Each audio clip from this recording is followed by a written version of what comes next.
जबलपुर के पनागर थाना क्षेत्र में धोखाधड़ी का मामला सामने आया है। बता दें कि पीड़ित संतोष कुमार पटेल एसपी कार्यालय पहुंचे और लिखित शिकायत देते हुए बताया कि उन्होंने अपनी बच्ची की शादी करने के लिए अपनी जमीन बेची थी और जिस कृष्ण कुमार कुशवाहा दलाल के माध्यम से उन्होंने अपनी जमीन को बेचा था, उस कृष्ण कुमार कुशवाहा ने जरूरत होने की बात कहकर 5 लाख रुपए फरियादी संतोष पटेल से उधार लिए और 6 महीने में उधार 5 लाख लौटने की बात कही थी। लेकिन 6 महीने से ज्यादा का समय बीत जाने के बाद भी कृष्ण कुमार कुशवाहा ने अभी तक 5 लाख रुपए नहीं लौट आए हैं, जिसको लेकर फरियादी ने एसपी कार्यालय में लिखित शिकायत देते हुए डीएसपी आकांक्षा उपाध्याय से गुहार लगाई है कि उनके पैसे लौटाने में पुलिस उनकी सहायता करे, नहीं तो मैं आत्महत्या कर लूंगा। ये थाना पनागर के अंतर्गत एक ग्राम तिवारी खेड़ा गांव था, जिससे एक संतोष पटेल किसान हैं जो आए हुए थे। इन्होंने मुझे बताया कि उनके यहाँ पे उनकी बेटियों की शादी के संबंध में उन्होंने अपनी ज़मीन को बेचा था और उस ज़मीन के सौदे में कोई उनके जो दलाल था जिसने उनका सौदा करवाया था, उस जो पैसे मिला था उससे लगभग 5 लाख रुपए उसने अपनी ज़रूरत को बता के ले लिया था और इस संबंध में जो पैसे हैं वो वापस नहीं लौटा रहा है। कई बार उसके द्वारा बोला जा रहा है मैं अभी दे दूंगा तभी दे दूंगा, और अब शायद वो देने से भी मना कर रहा है। इस संबंध में उनकी कुछ लिखापढ़ी भी हुई है, तो उनको बताया गया है कि अपने समस्त दस्तावेज लेकर थाना पनागर उपस्थित होंगे और उसकी वैधानिक जो जाँच है वो की जाएगी। उसमें जो भी पुलिस उनकी मदद कर पाएगी और जो भी वैधानिक कार्रवाई होगी वो करेंगे। तिवारी खेड़ा पनागर से आए हैं। हमारे संग धोखाधड़ी करी गई है, इसलिए हम एसपी ऑफिस आए हैं। किशन कुमार कुशवाहा दलाल है, जो कि ज़मीन का दलाल।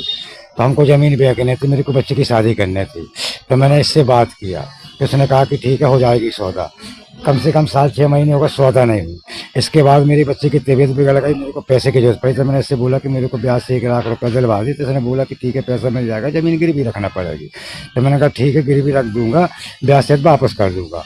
तो इनने मोतीलाल साहू से बात कराई, 1 लाख रुपया दिया, एग्रीमेंट लिखवाया, 13,50,000 की एग्रीमेंट लिखवाया और ये बोला कि देखो ये पैसा ब्याज से अगर आप वापस नहीं करोगे तो 1.5 लाख रुपया काट के आपको 12 लाख रुपया दिया जाएगा, और अगर मान लो आप ब्याज से वापस करते हो तो ये कागज़ फाड़ के फेंक दिया जाएगा। लेकिन हमने 1.5 लाख दिया, उसने कागज़ फाड़ के नहीं में का रखा रहा। और उसके बाद 6 महीने बाद हमसे सौदा करवाया सनी लश्करी से। सनी लश्करी के पास गए, आमने सामने टूके से बात भाई 17 लाख की 17 लाख की सौदा करवाया इसने। 17 लाख की सौदा भाई, जब मैं 17 लाख में 5 लाख मेरे को बयाना मिला, 6 महीने बाद मेरे को 8 लाख मिला रजिस्ट्री में। उस 4 लाख सीमांकन के लिए रोका था। उस 5 लाख रुपया बयाना में से जी मेरे पास 1 महीने बाद गया तो मैं, मेरा नरेश, मेरी बच्चियाँ बैठी थी। तो मेरे से बोला कि यार संतोष मेरे को 5 लाख की ज़रूरत है, अभी दे दे, और 6 महीने में जैसे तेरी रजिस्ट्री होगी उसके पहले अगर लड़की की शादी आ जाएगी तो दे दूंगा, नहीं तो 6 महीने में तुमको दे ही दूंगा। उसके बाद 6 महीने तक मैंने नहीं बोला। जब 6 महीने के बाद मैं उससे पैसे मांगने गया तो उसने कहा बोला कि ठीक है तुमको पैसा दिया जाएगा, फलानी डेट पर देंगे, कहीं 5 तारीख को देंगे, कहीं 10 तारीख को देंगे, कहीं 25 तारीख को देंगे। ऐसे करते 4 महीने मेरे को लटका दिया। और उसके बाद इसने क्या किया, सनी लश्करी के पास ले गया। सनी लश्करी के पास ले गया, सनी लश्करी से कहा कि हाँ ठीक है हम संतोष के 5 लाख रुपए लिए हैं, हमको देना है और अभी मेरे पास नहीं है, मैं किसी से लेके दूंगा। और इतना कह के आ गया।